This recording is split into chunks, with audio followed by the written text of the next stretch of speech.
నమస్తే, welcome to our channel. నేను సిరి. Chandrababu Naidu గారితోనైతే BRS ఎమ్మెల్యేలు భేటీ అయ్యారు.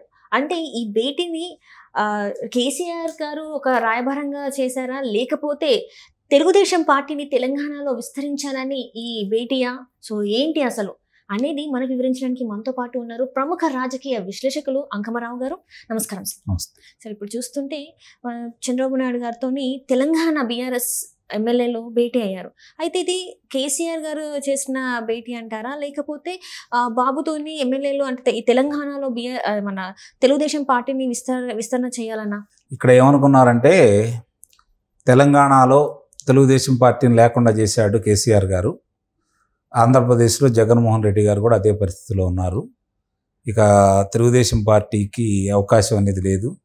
ఆంధ్రప్రదేశ్లో అధికారంలో రాదు, ఇక్కడ పోటీ కూడా లేరు. కాబట్టి ఇక మందే ఏకచక్రాధిపత్యం అని చెప్పని భావించారు. ఇప్పుడు తత్వం బోధపడింది. క్షవరం అయితే కానీ వివరం రాలేదన్నట్టు జరిగిన పొరపాట్లు ఏంటనేది శ్రేణులకు అర్థమైపోయింది. బీఆర్ఎస్ అధినాయకత్వానికి కూడా అర్థమైపోయింది. ఈ పరిస్థితుల్లో ఆ పార్టీలో గౌరవప్రదమైనటువంటి స్థానాలే పొందారు వాళ్ళు. 39 స్థానాలు అనేది మామూలు విషయం కాదు, బలమైన ప్రతిపక్షం.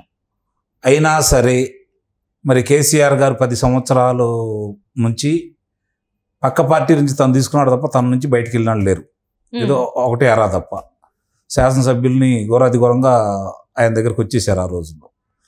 మరి ఈరోజు అంత చాణక్యం చూపినటువంటి బీఆర్ఎస్ అధినేతకి ఈరోజు ఇలాంటి గడ్డు పరిస్థితులు ఎందుకు ఎదురొచ్చాయని చెప్పని ఒకసారి ఆలోచించుకుంటా ఉంటే ఆయన చేసిన నిర్వాహకమే తప్ప వేరే వాళ్ళదేమీ కాదనేది స్పష్టం. అంటే ఇది నా బలం, నా వెంటే తెలంగాణ సమాజం ఉంది, నేనేం చేసినా సరిపోయిద్ది అనే భావంతో తండ్రి కొడుకులు చేసినటువంటి నిర్వాహకం వల్లే జరుగుతున్నటువంటి పరిణామం. ఇప్పుడు బీఆర్ఎస్ నేతలు చంద్రబాబు నాయుడు గారిని కలిశారు. చంద్రబాబు నాయుడు గారు 4వ ముఖ్యమంత్రిగా ప్రమాణ స్వీకారం చేసిన తర్వాత 25 రోజులకి తొలిసారిగా హైదరాబాద్ రావడం కూడా జరిగింది. జరిగినప్పుడు బీఆర్ఎస్కి ఇప్పుడు ప్రత్యర్థి ముఖ్యమంత్రి రేవంత్ రెడ్డి గారితో కూర్చొని సమావేశం అయిన తర్వాత ఈ బీఆర్ఎస్ ఎమ్మెల్యేలు వచ్చి చంద్రబాబు నాయుడు గారిని కలిశారు.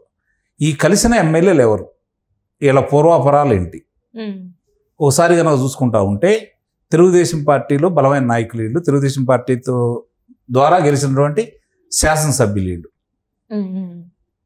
తర్వాత బీఆర్ఎస్ పార్టీకి ఒకప్పుడు టీఆర్ఎస్కి వెళ్ళారు, ఇప్పుడు బీఆర్ఎస్ పార్టీలో ఉన్నారు. ఇప్పుడు వాళ్ళు వచ్చి ఈయనతో కలవడానికి రాయబారాలు ఏం లేవు. ఇక్కడ చంద్రబాబు నాయుడు గారిని కలిసింది గతంలో వాళ్ళకున్న పరిచయాలను బట్టి.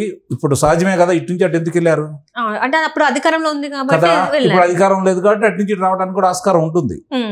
గతంలోనే ఈయన దగ్గర పని చేసినాడు కాబట్టి, ఈయనతోటి కలిసి ప్రయాణం చేసిన వాడు కాబట్టి రావడానికి అవకాశం ఉంటుంది. ఇప్పుడు వద్దనుకున్నటువంటి అధికారులను ఇంట్లోకి రానివ్వట్లేదు కదా, ఆఫీస్ పరిసర ప్రాంతాలకు కూడా రానివ్వట్లేదు కదా చంద్రబాబు నాయుడు గారు. మరి వీళ్ళని రాణిస్తున్నారు అంటే వాళ్ళు వస్తే ఆహ్వానించాలనే పరిణామం కనపడతా ఉంది ఇక్కడ. అంటే ఇక్కడ వాళ్ళు ఏ విధంగా అయితే భావించారో తెలంగాణలోనూ ఆంధ్రప్రదేశ్లో తెలుగుదేశం పార్టీ ఇక మనుగడ సాగించలేదు అని ఇప్పుడు ఇక్కడ ఉన్నటువంటి బీఆర్ఎస్ శ్రేణులు కావచ్చు, శాసనసభ్యులు కావచ్చు, లోక్సభ సభ్యులు ఎటు లేరు. మరి రాజ్యసభ సభ్యుడు కేసీరావు గారు సభ్యత్వాన్ని వదులుకొని కాంగ్రెస్ పార్టీలో చేరుతున్నారు. మరి ఈ పరిస్థితుల్లో ఇక్కడ బీఆర్ఎస్ ఇక ఉండదనే అభిప్రాయానికి వీళ్ళు వచ్చి ఉండొచ్చు. మరి వచ్చినప్పుడు వీళ్ళంటి కాంగ్రెస్ పార్టీలోకి వెళ్ళలేరు కొంతమంది. వాళ్ళకి ప్రత్యామ్నాయం ఏం కనపడుతుంది, తెలుగుదేశం పార్టీ. తెలుగుదేశం పార్టీ లేదు కదా అని చెప్పి చాలా మంది భావించవచ్చు. కానీ ఇక్కడ బలమైన తెలుగుదేశం పార్టీ శ్రేణులు ఉన్నారు, ఇప్పటికీ ఉన్నారు. కాబట్టి వీళ్ళు తెలుగుదేశం పార్టీ కలిసి మొగ్గు చూపారనుకోండి, నిస్సందేహంగా వాళ్ళ రాజకీయ భవిష్యత్తు బాగుంటుంది. ఆ ఆలోచనతో ఒకవేళ ఆ పార్టీని వీడి ఇటు రావడానికి ప్రయత్నం చేస్తున్నారే తప్ప సయోధ్యకో రాయబారానికో చంద్రబాబు నాయుడు గారు అంగీకరించే పరిస్థితి అయితే లేడు. ఎందుకంటే ముఖ్యంగా కేసీఆర్ గారితో ఈరోజు కూడా ఆయన మాట్లాడే విధానాలు చూసుకున్నా కూడా, గతంలో ఆయన మాట్లాడిన విధానం చూసుకున్నా కూడా కేసీఆర్ అనే వ్యక్తితోటి కలిసి రాయబారం నడిపే పరిస్థితిలో చంద్రబాబు నాయుడు గారు లేరు. ఇది ఒకటి గుర్తుపెట్టుకోండి, నేను ఘంటాబద్ధంగా చెప్పగలను. ఇది ఇప్పుడు ఈ నాయకులందరూ కూడా శాసనసభ్యులు కొంతమంది కాంగ్రెస్ పార్టీలో వెళ్తున్నారు కాబట్టి కాంగ్రెస్ పార్టీని మొట్టమొదటి వ్యతిరేకించిన భావజాలం ఉన్నటువంటి కొంతమంది నేతలు శాసనసభ్యులుగా ఉన్నవాళ్ళు కాంగ్రెస్ పార్టీకి వెళ్ళటం ఇష్టం లేక, అలాగే భారతీయ జనతా పార్టీ కూడా వెళ్ళటం ఇష్టం లేక, రేపు పొద్దున ఎటు కూటమిగా ఏర్పడ్డారు కాబట్టి భారతీయ జనతా పార్టీ, తెలుగుదేశం, జనసేన, దానికి ఈ 2 రాష్ట్రాల్లో కూడా చంద్రబాబు నాయుడు గారి మాటకి విలువ ఉంటుంది కాబట్టి మళ్ళీ మనం తెలుగుదేశం పార్టీలోకి వెళ్తే మనకి మనుగడ ఉంటుంది, పార్టీలో కూడా మనకు ప్రాముఖ్యత పెరుగుతుందని చెప్పి వాడు ముందు చూపుతోడు వచ్చారు. అంటే అంతే కదప్ప రాయబారం కోసం వచ్చి ఉంటారని అయితే నేను అనుకోను. అంటే ఇప్పుడు ఇక్కడ ఒక అంటే 2 రకాలుగా కనిపిస్తుంది. ఎందుకంటే ఇక్కడ అధికారంలో లేదు కాబట్టి వాళ్ళ ఎదుగుదల కోసం ఒకటి, ఇంకొకటి ఏంటంటే ఫస్ట్ నుంచి కూడా అదే పార్టీలో ఉన్నాం కాబట్టి మళ్ళీ అదే పార్టీ అయితే బాగుంటది అని చెప్పేసి ఈ 2 రకాలుగా చూసుకోవచ్చు. మరి ఇప్పుడు వాళ్ళకు సంకేతాలు అందినాయి.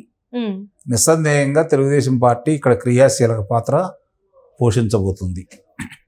ఇది అనేది వాస్తవం, అందులో సందేహం కూడా ఏం లేదు. శ్రేణులు ఎదురు చూస్తూ ఉన్నాయి, ఆయనకు స్వాగత సత్కారాలు కూడా బాగానే జరుగుతున్నాయి ఇక్కడ. మరి ఈ పరిస్థితుల్లో ముందు వచ్చారనుకోండి, నాయకత్వం వాళ్ళ చేతుల్లో కూడా ఉంటుంది కదా, ప్రజలు కూడా ఆమోదిస్తారు కదా, శ్రేణులు కూడా ఆమోదిస్తారు కదా, వాళ్ళకి సముచితమైన గౌరవం దొరుకుతుంది కదా. ఆ భావంతో వచ్చారని ఎందుకు భావించకూడదు? సో ఇక్కడ చూస్తే జస్ట్ అంటే చంద్రబాబు నాయుడు గారి మీద ఒక గౌరవం, అంటే ఇంత ముందు ఉన్న ఏదైతే సత్సంబంధాలు ఉన్నాయో వాటి వల్ల కలిసారే తప్ప కేసీఆర్ గారు చేసిన ఒక రాయబారం అయితే కాదు. పరిస్థితుల్లో కూడా దానికి సంబంధించింది అయితే చంద్రబాబు నాయుడు గారు ప్రవేశం కల్పించేవాళ్ళు కాదు. ఎందుకంటారు? అవసరం లేదు. కేసీఆర్ గారితో రాయబారం చేయాల్సిన అవసరం అయితే చంద్రబాబు నాయుడు గారికి లేదు. కేసీఆర్ గారి మీద దయాదాక్షిణ్యాలతో ఇక్కడ పార్టీ మనుగడ సాగించాల్సిన ఆలోచన ఆయన చేయరు. అంటే మనం గతంలో చూసుకుంటే అసెంబ్లీ ఎన్నికల టైంలో ఇక్కడ పోటీ చేయలేదు. కేసీఆర్ గారిని ఓడించాలనే కదా, బీఆర్ఎస్ని ఓడించాలనే కదా. ఓట్లు చీలిక రాకూడదు, చీలితే మళ్ళీ బీఆర్ఎస్ లబ్ధి పొందుతుంది కాబట్టి బీఆర్ఎస్ పంపించిన మనిషి వల్ల పార్టీకి నష్టం జరుగుతుందని ఆలోచించారు కాబట్టి ఆయన పోటీకి దూరంగా ఉండి నిర్ణయం తీసుకున్నారు. అంటే ఇప్పుడు జిహెచ్ఎంసీ ఎన్నికలు పోటీ చేస్తారు, నిస్సందేహంగా పోటీ చేస్తుంది తెలుగుదేశం పార్టీ. కూటమితో కలిసి పోటీ చేస్తుంది.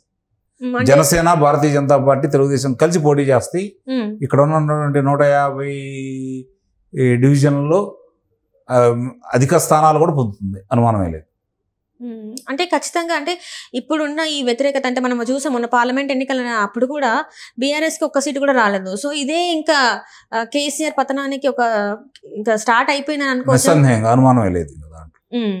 ఇంకా ఇక్కడ తెలంగాణలో బీఆర్ఎస్ పార్టీ మనుగడ కష్టమే అంటారు. ఇంకా నిస్సందేహంగా ఇంకా రానున్న రోజుల్లో బీఆర్ఎస్ పార్టీకి సంబంధించిన శ్రేణులే కావచ్చు, నేతలే కావచ్చు, ఎవరు కూడా మనకి కనిపించే అవకాశం లేదంటారు. అంటే వాళ్ళ అధినాయకత్వం ఇంకా పునరాలోచనలో పడలేదు, జరిగిన నష్టం ఏంటో అంచనాలు వేసుకోవట్లేదు, ఇంకా అదే డాంబికంతో ఉన్నారు.